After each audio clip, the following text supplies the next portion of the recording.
Wala nang maraming paligoy-ligoy pa, diretso sa punto na. Maiksi lang ang komentaryo, pero diretso sa punto. Maraming kuro-kuro, may tiwali, may totoo. Dito, sa puntong diretso tayo.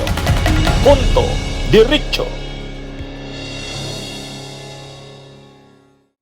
Itong may bagong ICC, Assistant to Counsel, si Attorney Ross Tugade. Yan, bata pa ito. Galing ito sa UP College of Law, itong si Attorney Ross Tugade. Ngayon, sabi ni Attorney Ross Tugade, sa tingin niya daw, nung tinanong siya ng media, anong masasabi niya doon sa inanunsyo ni Boying Rimulya, ni Ombudsman, na may arrest warrant na si Bato. Sabi ni Attorney Ross Tugade, sabi nyo nga, speculation. Pero what do you think doon sa sinabi ni Ombudsman Boying Remulla na may warrant for or against Senator Bato de la Rosa? If the ombudsman is saying this publicly on the basis of credible information, so we cannot dismiss that easily. So maaari malaki nga ang posibilidad na meron na pong warrant out for the current senator. But again, we've yet to see if the ICC will confirm this or will release the public redacted version dahil napakasensitibo nga po ng mga proceedings sa ICC. At nais ko pong i-emphasize na ang mandato ng ICC is really for crimes that are of the gravest international concern. So, kahit po sa ibang kaso na iniimbestigahan nila, usually ito po yung mga tao na sa kapangyarihan, nasa poder ng kapangyarihan, o meron nakukumanda resources na maaaring maging security risk or security threat. So, hindi po usually dinidisclose agad yung mga ganitong impormasyon. At ang binibigyan lang po ng information ay yung mga authorities involved that can help implement the warrants or help the court or assist the court in fulfilling its mandate. So, if the ombudsman received this uncredible information, then we cannot dismiss that so easily. Pero bakit kaya ganun yung denial ng ibang agency, attorney? Like DILG?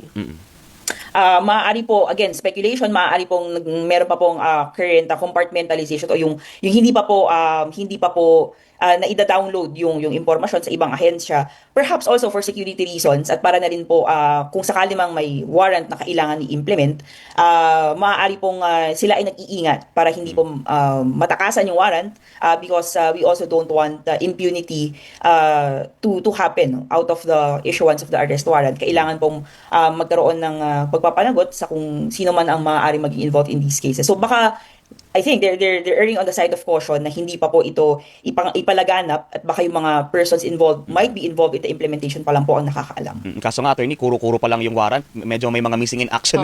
Hindi na natin nakikita yung anino nila. Parang nakatunog na, oo. So parang naging warning na rin. Expert yan sa ICC kasi nabigyan nga siya na-accredit siya bilang assistant to counsel sa ICC. Pwede siya mag-practice doon. Bihira yan, mahirap yan sa aming mga abogado na ma-accredit ka bilang assistant to counsel sa ICC. Ilan lang ng mga abogado nakaka-practice sa ICC.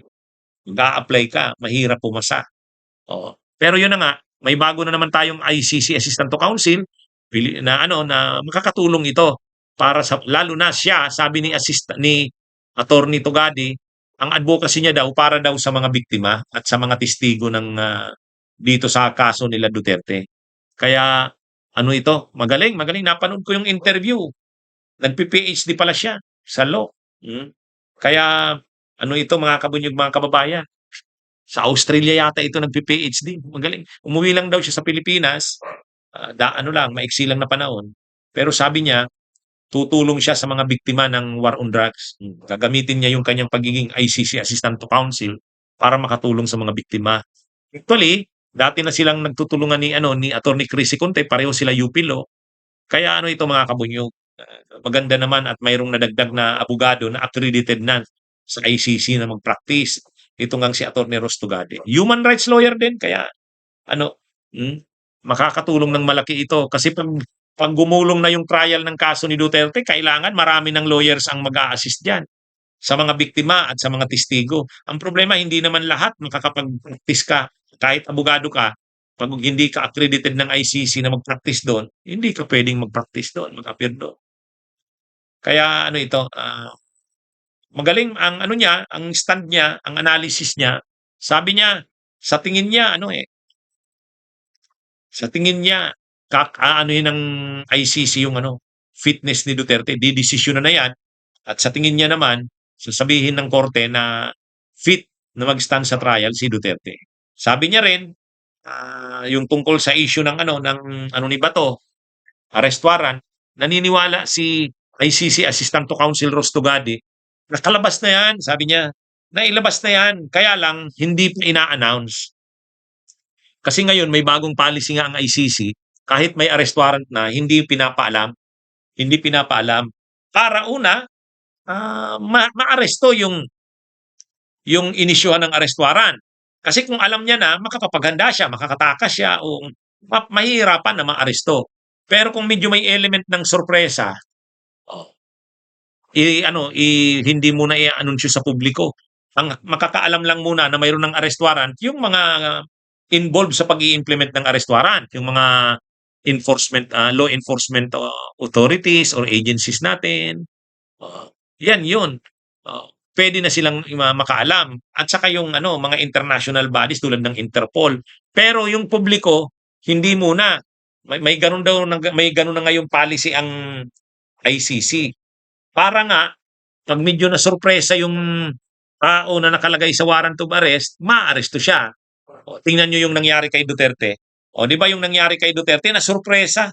May tunog-tunog na si Duterte na may arrest warrant na nga. Pero ang iniisip nila, pupuntahan sila sa Davao, sa residensya niya, isi-serve yung arrest warrant. Pagka ganun, alam niya na ang gagawin niya.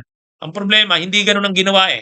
Pagbaba ni Duterte sa NAIA Terminal 3, nakaabang na sila General Torre, nakaabang na ang Interpol, nakaabang na sila yung mga officials ng gobyerno na involved sa pag-aresto kay Duterte at pag-turnover sa Interpol at papuntang ICC.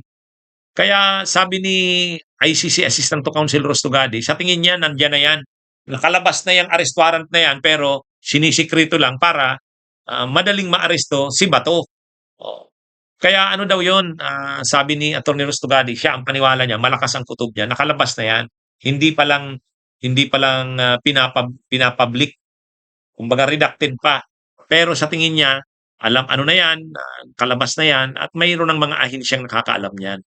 Sinisikreto lang para nga, pag inanunsyo na yung arrest warrant, mabigla si Bato.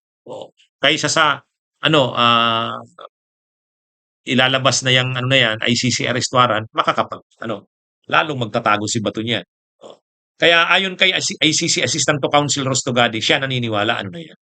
Nakalabas na yan, mayroon na talaga yung arrest warrant. So hindi na lang sila Trillanes, sila Chrissy Conte. Hindi na rin lang si Roque. Pati nga si Roque nagsabi na ito si Atty. Rostogade. At least ito, para sa mga biktima ito. Itong bagong ICC Assistant to Counsel. Okay, mga kabunyog, mga kababayan, magandang araw sa inyong lahat. Mabuhay po tayo. Bunyog, bunyog, halikan na kasama ka. Bunyog, kapag buklod ay may pag-asa. Luzon, Visayas, Mindanao, isa ang pananaw. Sa bagong Pilipinas ang bunyog isisigaw. Bunyog, bunyog.